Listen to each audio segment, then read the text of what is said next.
আবারও চলে আসলাম তোমাদের কাছে আরেকটা ব্লগ নিয়ে। আজকে রবিবার, কালকে তো বলেছিলাম আজকে পুজো দিতে যাবো, ইচ্ছা আছে। তো দেখা যাক, বেরোবো। এখন কটা বাজে জান? এখন বাজে হচ্ছে 5:40। আর দেখো মানে কেউ বলবে 5:40 বাজে, প্রচণ্ড রোদ, কিন্তু বেশ মানে বৃষ্টি হচ্ছে। আর এইমাত্র একটা রেনবো দেখতে পেলাম, রামধনু। তো সেটা আমি ছবি তুলে রেখেছি, এই ব্লগটা আমি ওটা আপলোড করে দেবো। আর একটু ভিডিও নিয়েছি, আমি জানি না কতটা বুঝতে পারবে, বাট কী হয় অনেকটা দূর থেকে নিয়েছি বলে অতটা হয়তো ক্লিয়ার, মানে ছবিটার হয়তো ক্লিয়ারিটি থাকবে না, তাই আমি একটা ফটোও তুলে নিয়েছি। তো আমরা রেডি হয়ে গেছি। এটা একদম নতুন শাড়ি, এই শাড়িটা হচ্ছে মায়ের, মানে আমার শাশুড়ি মায়ের, মা রেখে গেছিলো, আমি আজকে পরে নিয়েছি। আর মা এদিকে আসো। আর আমার মায়ের হচ্ছে এইটা ষষ্ঠীর শাড়ি আর কি, এই যে ষষ্ঠীর শাড়ি, এটা আমাকে আমি আগেই দিয়েছিলাম। তো এই যে এটা হচ্ছে মায়ের ষষ্ঠীর শাড়ি। এই শাড়িটা আর কি শাশুড়ি মা পছন্দ করে কিনেছিল, এটা অনেক আগেই দেওয়া। মাকে বললাম তাহলে এইটাই আজকে পরে নতুন, তো ষষ্ঠীতে তো সাজগোজ হয়নি, তাই এই মায়ের কানেরটা পরেছে আজকে। সব মা বলে এগুলো এনেছি, সোনার জিনিসগুলো পর, না হলে তার পরা হয় না। আর এটা না দুই রকম কালার। এটা অ্যাকচুয়ালি আমার মনে হয় তানিষ্কের সোনাটা একটু বেশি ইয়েলিশ, তো ওই জন্য আমার মনে হচ্ছে এই জন্য এটা একটু বেশি চকচক চকচক করছে। তো এটা আমি তানিষ্ক থেকে নিয়েছিলাম, তোমাদের সাথে শেয়ারও করেছিলাম। তো চলো এবার বেরোনো যাক। ওদিকে বাবাও রেডি হয়ে গেছে। আসো আসো, বাবা দেখছে দূর থেকে, আসো। এই যে বাবারও নতুন জামা কাপড়, আর আজকে তো ফাদার্স ডে, তো দেখা যাক, আমরা আগে বেরিয়ে দেখা যাক কি হয়। কি খাওয়াবে ফাদার্স ডেতে? কি খাওয়াবে? কি খাওয়াবো না বলছে, কি খাবো কি খাবো না বলো, কি খাওয়াবে? চলো এবার বেরোনো যাক, একটু ছবি টবি তুলি, তারপরে কোথায় যাচ্ছে সেটাও তোমাদের সাথে শেয়ার করবো। আর ছবিগুলো তো আমি আপলোডও করে দেবো। তো চলো এবার বেরোই। দীপ কোথায় গেল? ওই যে দীপও রেডি হয়ে গেছে, বেরিয়ে গেছে। চলো বেরোনো যাক।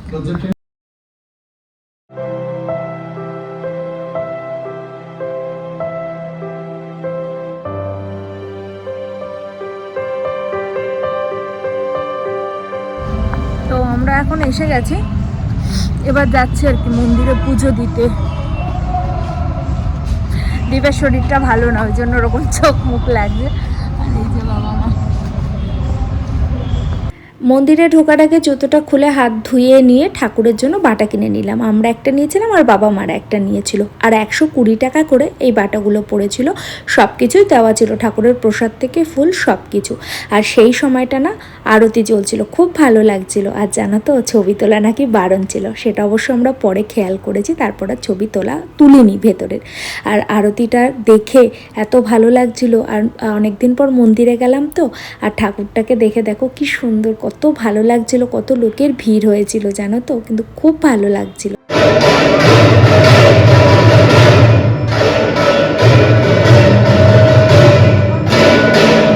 তারপর চলে গেছিলাম হনুমানজির মন্দিরে পুজো দিতে। সেখানেও যথারীতি ফোনে ছবি তোলা নিষেধ, তাই বাইরেটাই ছবি তুলে তোমাদের সাথে শেয়ার করলাম। আর দেখো কত বড় হনুমানজি, খুব ভালো লাগছিল জানো তো, এতদিন পর পুজো দিতে পেরে। আসলে অনেক দিনের মানসিক ছিল, মায়ের শরীরটা যখন খারাপ ছিল তখন মানসিক করেছিলাম, তাই এবার ফাইনালি পুজোটা দেওয়া হলো, ভীষণ ভালো লাগছিল। আমাদের পুজো দেওয়া হয়ে গেছে, এই যে সব পুজো টুজো দিয়ে নিয়েছি। এবার আমরা একটু বেরোবো, চল ওখানে গিয়ে পুজো দেওয়া হয়ে গেছে। এবার যাবো একটু চা ঠা খাবো। তো আজকে তো ফাদার্স ডে, প্রত্যেকটাকে বাবাকে জানাই হ্যাপি ফাদার্স ডে। ফাদার্স ডেতে আলাদা করে জানানোর কিছু নেই, প্রত্যেকটা দিনই বাবা মায়ের দিন, আগেও বলেছিলাম মাদার্স ডেতে।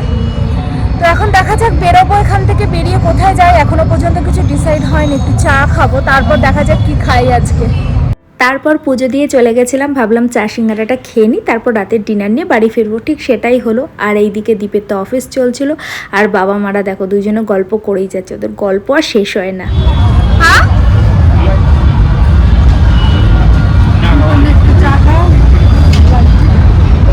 চাটা খেতে চায় না।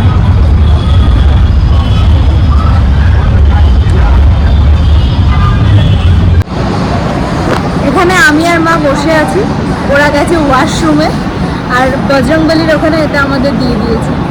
এবার সিঙ্গারা চা ডান। এবার বাড়িতে যাব, বাড়িতে গিয়ে চাউমিন অর্ডার করা হয়েছে, বাড়িতে গিয়ে আজকে চাউমিন খাবো। রোজ বাইরের খাবার, হ্যাঁ, তবে কাল থেকে আবার রেস্ট, আবার 1 সপ্তাহ পর খাওয়া হবে।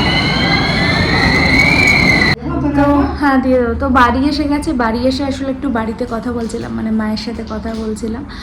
তো এই জন্য দেখো কানের ফানের খুলে ফেলেছি, এত কানটা ব্যথা করছিল। আর আজকে যে কানেরটা পরেছিলাম না, ওটা মায়ের কানের ছিল, মা আমাকে বললো তুই পরে নিয়েছি। তো এখন এই কানেরটা খুলে ফেলেছি, এখন চেঞ্জ করব। আর চাউমিন আগেই বলেছিলাম অর্ডার করা হয়েছিল। আর মাঝখানে আমরা দাঁড়িয়ে আবার ওষুধও কিনেছিলাম অ্যাপেলো থেকে। দীপের আসলে একটু জ্বর এসছে, কাল থেকে আবার অফিস, তো সেই কারণে একটা ওষুধ নিয়ে নিয়েছিলাম। আর মারও কিছু ওষুধ ছিল, সেই সব নিয়ে এখন খাওয়া দাওয়া করব। তো এবার চেঞ্জ করে নিই, তারপর তোমাদেরকে দেখাচ্ছি।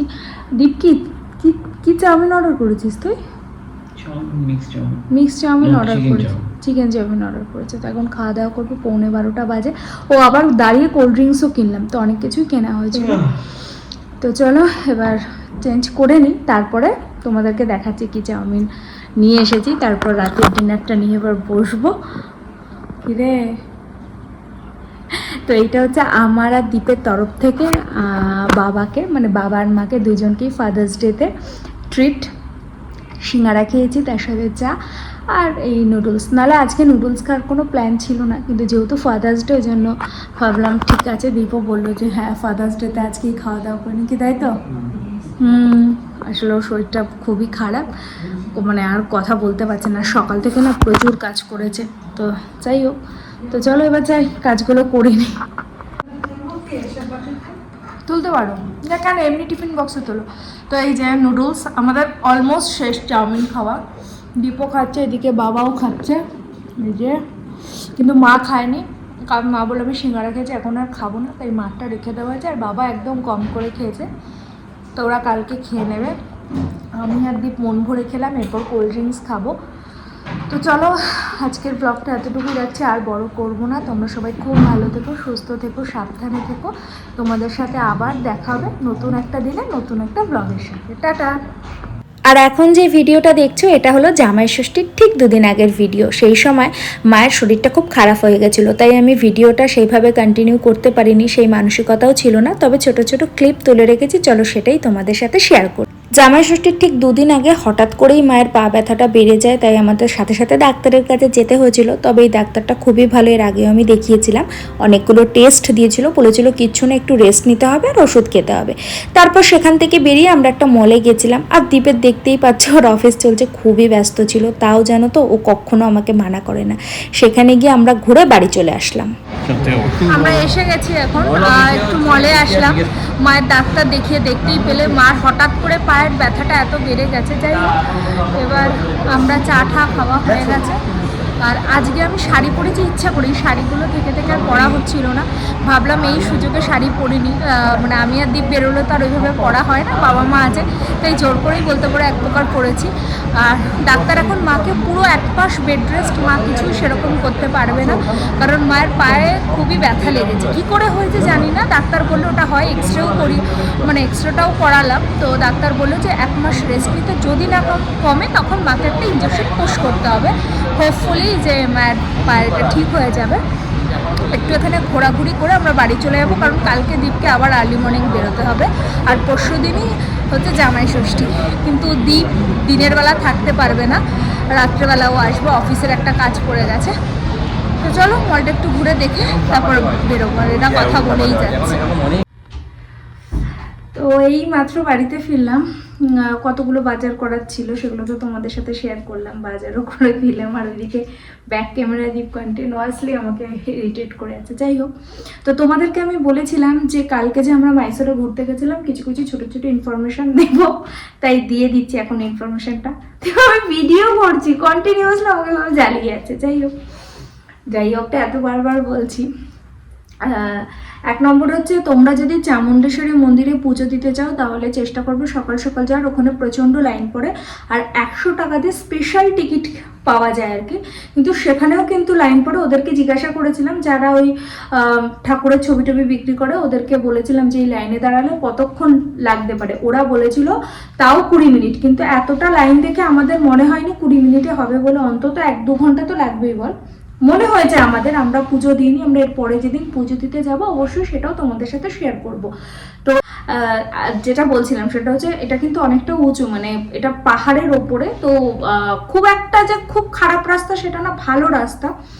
তো আমরা প্রথমে একটু ভয় পেয়ে গেছিলাম, তার কারণ হচ্ছে এতটা উঁচুতে আমরা কখনো যাইনি গাড়ি নিয়ে, তো এবার ফার্স্ট গেলাম। তো ওইটা একটু মাথায় রেখো, যদি তোমরা প্রথম পাহাড়ের উপরে তোমাদের এক্সপিরিয়েন্স না থাকে তাহলে আমি বলবো অ্যাভয়েড করার জন্য। তো অনেকে চালাতেও পারো, ওই যে বললাম খুব খুব কিন্তু একটা রিস্ক নয় আর কি পাহাড়ের ওপরে যাওয়াটা আর কি। মানে বারবার কাটাচ্ছে এই মানুষটার জন্য, এখানে বসে বসে আমাকে খালি লেগ পুল করে যাচ্ছে। আর হচ্ছে তোমরা মাইসোরে যদি যাও, তোমরা মাইসোর প্যালেসটা দেখো, আমি দিনের বেলা গেছি, রাত্রেবেলা গেছি। রাত্রেবেলা যে মাইসোর প্যালেসটা আছে লাইটিংটা অদ্ভুত, আমি এর আগেও শেয়ার করেছি।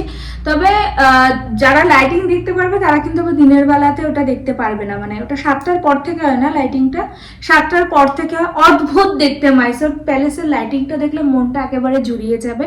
আর দিনের বেলা তোমরা পুরো মাইসোর প্যালেসের ভেতরটা এন্ট্রি করতে পারবে, কিন্তু যখন লাইটিং শোটা হয় তখন কিন্তু তোমরা ভেতরে এন্ট্রি করতে পারবে না, বাইরে থেকে তোমাদের দেখতে হবে। তো আমাকে যদি জিজ্ঞাসা করো, আমার সব থেকে ভালো লেগেছে লাইটিংটা, কারণ আমি দুটোই দেখেছি। আর এদিকে বৃন্দাবন গার্ডেনের যে লাইট, ওখানেও একটা লাইটিং শো হয়, সেটা আমরা দেখিনি, এরপরে যদি কখনো পারি আমরা গিয়ে দেখব।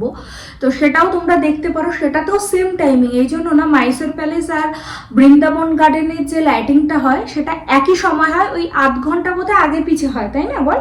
আমি এক্স্যাক্টলি আমি অনেকদিন আগে গেছিলাম তো, তবে এইটুকু মনে আছে কারণ আমরা মাইসোর প্যালেসের লাইটিংটা দেখে আমরা বৃন্দাবন গার্ডেনে আর কি যাওয়ার জন্য বেরিয়েছিলাম, কিন্তু আমরা যেতে যেতে লাইটিং শোটা বন্ধ হয়ে গেছে। মানে একই সময় ওই 10-15 মিনিট বা আধ ঘন্টা এদিক ওদিক আর কি টাইমিংয়ে। তো দুটো পুরো আলাদা জায়গা, আর দুটো যেতে মানে আমাদের ওই মাইসোর প্যালেস থেকে বৃন্দাবন গার্ডেনে যেতে গিয়ে আমাদের এতটা সময় হয়ে গেছিল, আর একটু দূরও আছে, যার জন্য কিন্তু আমরা দুটো এক সময় দেখতে পারিনি। তো 2 দিন থাকলে 2 দিনের দুটো দেখা যাবে। তো এই ছোট ছোট ইনফরমেশনগুলো তোমাদের দেওয়ার ছিল, তাই ভাবলাম তোমাদেরকে ছোট ছোট ইনফরমেশনগুলো দিয়ে দিই। তাহলে আমারও এইসব জিনিস জানা ছিল না, আমি গেছি তো গিয়ে এই জিনিসগুলো জেনেছি, তাই আমি ভাবলাম তোমাদের সাথেও শেয়ার করি, যদি তোমাদের কখনো কিছু হেল্প হয়। ব্যাস এটাই বলার ছিল। আর এই যে শাড়িটা দেখছো, এই শাড়িটা না পুরী থেকে আমি আমার মা বাবা সবাই যখন গেছিলাম, মানে মাকে আমরা দিয়েছিলাম, মানে উত্তরপাড়ার মাকে। তো এই শাড়িটা তারপরে এই শাড়িটা একটা দিনও আমি পরিনি, মানে একটা দিনও, মানে মার শাড়ি আমি মাকে বলেছিলাম আমি পরবো, শাড়িটা খুব সুন্দর, আমার খুব ভালো লেগেছিল। আর ব্ল্যাক শাড়ি আমার এমনি খুব ভালো লাগে, তো আজকে ইচ্ছা করে শাড়িটা পরে গেছিলাম। আর মায়ের পাটা এখন ওই আগেই বললাম ডাক্তার একটু রেস্ট নিতে বলেছে, সেই জন্য আর কি এখন একটু মা কয়েকটা দিন রেস্ট নেবে, হোক মা তাড়াতাড়ি সুস্থ হয়ে যাবে, কারণ মা বাবারা বাড়িও যাবে, যদি সুস্থ না হয় খুব সমস্যা হয়ে যাবে। তো এটুকুই ছিল। আর আমাকে শাড়িটা কেমন লাগছে আমাকে অবশ্যই জানিও, তোমাদের কমেন্টগুলো দেখলে সত্যি নেক্সট ভিডিওগুলো করার জন্য খুব এনথুও লাগে আর খুব ভালোও লাগে, জানো তো। খারাপ হোক ভালো হোক, দেখো খারাপ হলে আমি চেষ্টা করবো সেটাকে আরও বেশি ইমপ্রুভ করতে। আমাকে একজন বলেছেন স্কিনের এটার জন্য ডাক্তার দেখাতে, অ্যাকচুয়ালি আমি ডাক্তার দেখাচ্ছি প্লাস কয়েকটা জিনিস এক্সট্রা ইউজ করছি। আমার স্কিনের এই প্রবলেমগুলো কেন হয়েছিল আমি সেটা তোমাদের এক্ষুনি বলবো না, পরে কোনো একটা ব্লগে অবশ্যই জানাবো। ওই যে বললাম যে সব কিছুই না আমার কোথাও কি মনে হয় এটা আমার একটা আমি শিখতে পারছি, বা আমাকে যদি ভুলগুলো আমাকে বলে দাও। একজন আমাকে লিখেছে যে একটু ভালো করে আর কি স্ক্রিপ্ট মতন করে তারপরে বলতে, তো এগুলো আমার কাছে একটা লার্নিং, আমি চেষ্টা করবো আরও ইমপ্রুভ করার। তোমরা আমার ভিডিওটা সময় নিয়ে দেখছো, এটাই আমার জন্য অনেক, আমি যাতে তোমাদের ভিডিওগুলো আরও ভালো লাগে সেটা করার চেষ্টা করব। তো এটাই বলার ছিল। তো আজকের ব্লগটা আমি খুব একটা বড় করিনি, ছোটোর মধ্যেই রেখেছি। তো আজকে এতটুকুই রাখছি, তোমরা সবাই খুব ভালো থেকো, আবারও দেখা হবে তোমাদের সাথে অন্য কোনো একটা ব্লগে। আর আমি যদি দেখি এই ব্লগটা কম হয়ে গেছে, মানে আমি বেশি ব্লগ আজকে করিনি, কারণ মায়ের শরীরটা খারাপ ছিল বলে আমার আর ভালো লাগছিল না। আর রইলো আমি একটু কেন শাড়ি পরেছি, শাড়ি পরে একটু কানেরটা পরেছি, আসলে ভালো লাগে জানো তো। দীপের সাথে তো শাড়ি পরে বেরোনো হয় না, তাই আমি চেষ্টা করি মা বাবার সাথে, তাই ভাবলাম ব্লাউজটাও আমি বানাতে দিয়েছিলাম, এটাও হয়ে এসেছে, তাই ভাবলাম আজকে একটুখানি ড্রেস আপ করে যাই। তো কারণ অলরেডি অনেক শাড়ি পরে রয়েছে, সেগুলো পরতে হবে, আর ব্লগটা বাড়াবো না। যদি দেখি এই ব্লগটা ছোট হয়ে গেছে তাহলে আমি চেষ্টা করব অন্য একটা ব্লগে এটার সাথে কালকের ব্লগটা দুটো ব্লগ অ্যাড করে দেবো। আর যদি দেখি ব্লগটা বড় হয়ে গেছে তাহলে আজকে এতটুকুই এন্ড করলাম। তোমরা সবাই খুব ভালো থেকো, সুস্থ থেকো, আর আবারও বলছি থ্যাংক ইউ আমার ব্লগগুলো দেখার জন্য, আমাকে কমেন্ট করার জন্য অনেকটা ধন্যবাদ তোমাদের সবাইকে। চলো খুব ভালো থেকো, টাটা।